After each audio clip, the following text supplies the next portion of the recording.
Assalamualaikum warahmatullahi wabarakatuh. Kembali dengan saya Asep Yu. Kali ini saya akan menyampaikan materi mata kuliah umum Bahasa Indonesia dengan tema sejarah Bahasa Indonesia. Dalam sejarah Bahasa Indonesia sebenarnya ceritanya bisa sangat panjang, tapi saya tidak akan menyampaikan keseluruhan materi, hanya pokok-pokok inti saja yang harapannya bisa dijadikan sebagai dasar pemahaman untuk memahami sejarah Bahasa Indonesia secara keseluruhan. Karena bicara sejarah memang harusnya detail, tapi saya mungkin tidak memiliki kemampuan pemahaman itu, sehingga saya akan mengulas beberapa hal yang saya anggap penting.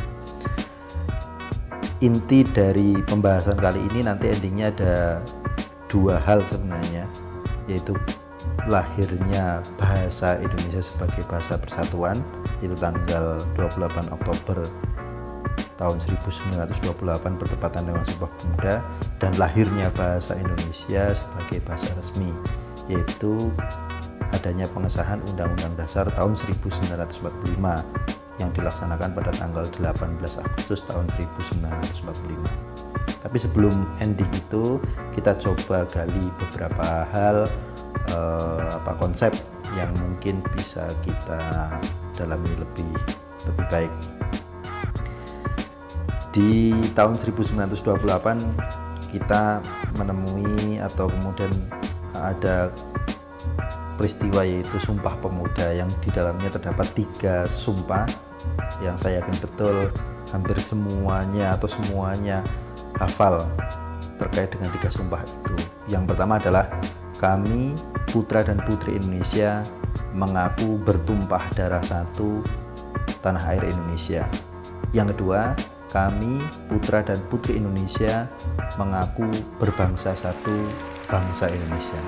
Dan yang ketiga, kami putra dan putri Indonesia menjunjung bahasa persatuan bahasa Indonesia. Di sini kalau dari segi bahasa ada 2 diksi yang berbeda dari 3 sumpah itu. Sumpah 1 dan kedua menggunakan diksi mengaku, dan sumpah yang ketiga menggunakan diksi menjunjung. Mengaku sepertinya hal yang mudah, tapi di dalam suasana ketika itu pada tahun 1928 pasti mengaku adalah sesuatu yang tidak mudah, bahkan sesuatu yang sangat sulit atau berisiko.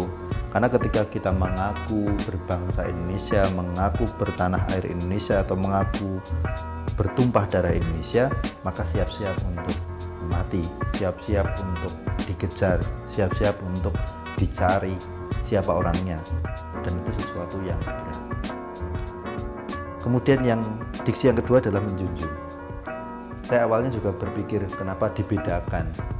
Kemudian di sini ditemukan filosofinya bahwa menjunjung itu adalah padanan kata dari beberapa kata yang definisinya hampir sama dengan membawa. Ada membawa, menjinjing, membopong, menggendong, kemudian apalagi yang memapah, dan pasti juga menjunjung. Nah, menjunjung ini posisinya ternyata lebih tinggi. Kalau Anda naikkan tangan ke atas dengan siku juga ke atas, ya, lurus ke atas, itu bisa kita sebut sebagai menjunjung. Sedangkan yang lain, membawa, itu bentuk yang sangat luas. Kemudian menjinjing itu posisinya di bawah dengan tangan mungkin memegang sesuatu. Kemudian membopong, memapah itu lurus dengan perut atau dada tangannya, dan itu posisinya lebih rendah dari menjunjung. Nah, ketika kita filosofikan bahwa menjunjung adalah mengangkat lebih tinggi, artinya ketika itu bahasa Indonesia diangkat lebih tinggi dari bahasa-bahasa yang lain, bahasa daerah atau bahasa komunikasi yang lain, yang harapannya ketika itu bertujuan adalah untuk persatuan bangsa. Karena ketika itu sangat butuh sekali Indonesia untuk merdeka, dan salah satu sarana untuk merdeka atau syarat untuk merdeka adalah bersatu. Karena tanpa persatuan tidak bisa. Oleh karena itu bahasa Indonesia memiliki peran, yaitu mempersatukan bangsa. Maka ketika itu digunakanlah menjunjung. karena diposisikan lebih tinggi dengan tidak menghilangkan bahasa lain atau tetap dijinjing di bawah atau dengan jenis kata yang lain. Itu filosofi Sumpah Pemuda. Nah, setelah kemudian Sumpah Pemuda ini kemudian dilaksanakan, ada pertanyaan. Sumpah Pemuda itu kan memilih menggunakan bahasa Indonesia. Kita harus mencari tahu bahasa Indonesia itu sebenarnya berasal dari mana, atau kemudian sebelumnya adalah bahasa apa, atau kemudian itu bahasa Indonesia murni dibuat baru begitu. Nah, ternyata dalam sejarah bahasa Indonesia itu berasal dari bahasa Melayu. Ini saya pernah dibully gara-gara menganggap bahwa bahasa Melayu adalah awal dari bahasa Indonesia. Lah memang nyatanya begitu. Tapi Anda tidak boleh berpikir bahwa bahasa Melayu itu selalu terkait dengan Malaysia. Bukan. Bahasa Melayu Indonesia itu punya riwayat Melayu, ada Riau terutama. Di situ adalah menggunakan bahasa Melayu. Nah, bahasa Melayu ini yang akhirnya dipilih untuk menjadi bahasa Indonesia ketika itu. Jadi ada beberapa alasan mengapa bahasa Melayu yang dipilih. Ya, ini ada 6 yang saya pilih lah ya, ada 6 poin. Yang pertama adalah bahasa Melayu sudah merupakan lingua franca di Indonesia. Jadi sudah menjadi bahasa perhubungan dan bahasa perdagangan. Ketika itu kan ahli sejarah Ising ya menyatakan bahwa di Sriwijaya pada waktu itu ada bahasa yang bernama Konlowen yang ada yang menyebut Konluwen, Kuenlun, Kunlun yang berdampingan dengan bahasa Sanskerta. Yang dimaksud dengan Kuenluen adalah bahasa perhubungan yang berada di Kepulauan Nusantara. Bahasa yang dimaksud adalah bahasa Melayu. Jadi ketika kita bicara sejarah bahasa Indonesia, maka kita tidak lepas dari Sriwijaya yang ketika itu sudah menggunakan bahasa Melayu. Kemudian yang kedua adalah bahasa Melayu sudah dikenal oleh banyak masyarakat. Jadi dikenal itu dianggap sudah tersebar di seluruh Nusantara. Nah, Nusantara ini memang ketika itu batasannya tidak sampai Indonesia saat ini, tapi sudah sebagian besar masyarakat Nusantara itu mengenal bahasa Melayu. Jadi paling tidak itu kita anggap sudah tersebar karena sudah ada bukti-bukti sejarah seperti adanya prasasti yang kemudian berada di wilayah-wilayah tersebut. Dan yang ketiga, sistem bahasa Melayu sederhana dan mudah dipelajari. Ini juga bisa kontroversi juga, jadi mudah dipelajari itu relatif ya. Jadi ada orang yang mempelajari bahasa itu relatif, tapi jika dibandingkan dengan bahasa-bahasa yang lain, bahasa Melayu dianggap lebih mudah. Lebih mudahnya karena tidak memiliki kasta atau tingkatan dibandingkan mungkin dengan bahasa daerah. Misal saya dari Jawa, misal menggunakan bahasa daerah yang memiliki kasta Romo Inggil, Romo Alus, ya, kemudian Nopo yang masing-masing memiliki diksi yang berbeda.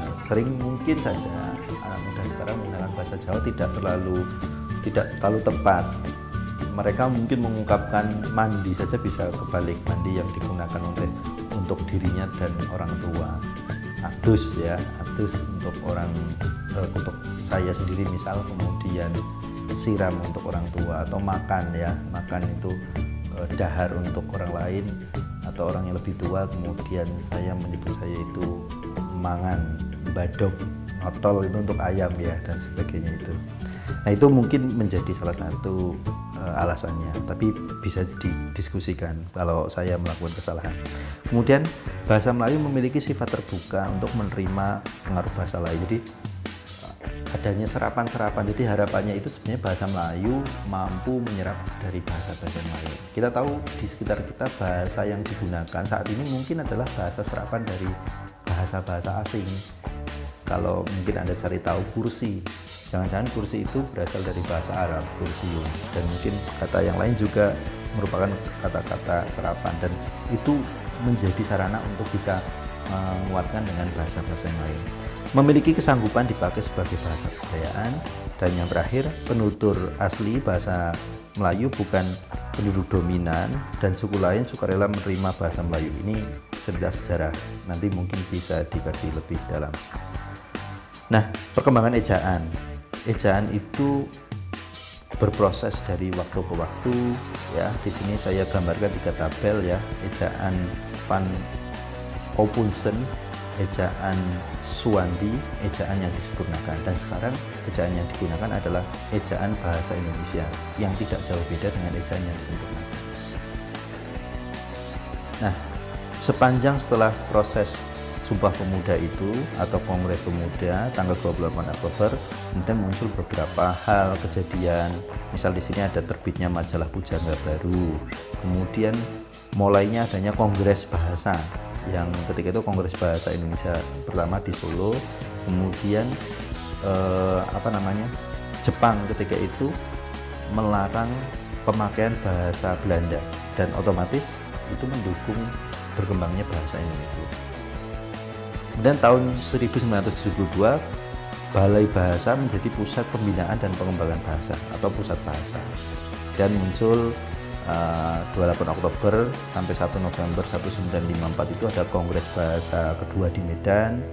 Kemudian tahun 1972 berdasarkan Kepres nomor 57 tahun 1972 ada ejaan baru yang disebut dengan EYD tadi, ejaan yang disempurnakan. Tanggal Februari 75 muncul seminar politik bahasa Indonesia di Jakarta. Ini menjadi hal yang istilahnya sifatnya politik. Jadi bahasa bukan bersifat keilmuan saja, tapi ada politis yang hubungannya terkait dengan kemerdekaan, pengembangan bahasa dan sebagainya. Kemudian muncul kongres-kongres bahasa tahun 78, 83, 88, 93 itu Kongres Bahasa 3, 4, 5, 6. Kemudian dilanjutkan Kongres Bahasa 7, 8, 9, 10 tahun 2000, mulai 98, 2003, 2008, 2013 dan seterusnya sampai sekarang masih terus ada Kongres Bahasa yang masing-masing memiliki tujuan yang berbeda-beda untuk pengembangan bahasa dan lain sebagainya. Nah, pada 18 Agustus ini Undang-Undang Dasar 1945 disahkan pada bab 15 pasal 36. Disinilah kemudian resmi bahasa Indonesia dijadikan sebagai bahasa resmi. Nah, ada ejaan Suwardi tadi sudah saya singgung ya, diresmikan. Kemudian terbentuknya Balai Bahasa tahun 48, kemudian Balai Bahasa menjadi Lembaga Bahasa Nasional tahun 68. Nah, itu gambaran umum terkait dengan sejarah bahasa Indonesia, dan pastinya banyak hal yang belum saya sampaikan, dan hal yang tadi saya sampaikan itu adalah hal umum yang nantinya bisa menjadi dasar untuk pengembangan atau pemahaman mengenai sejarah bahasa Indonesia. Saya rasa itu dulu dari saya terkait dengan sejarah bahasa Indonesia. Sampai ketemu lagi. Terima kasih.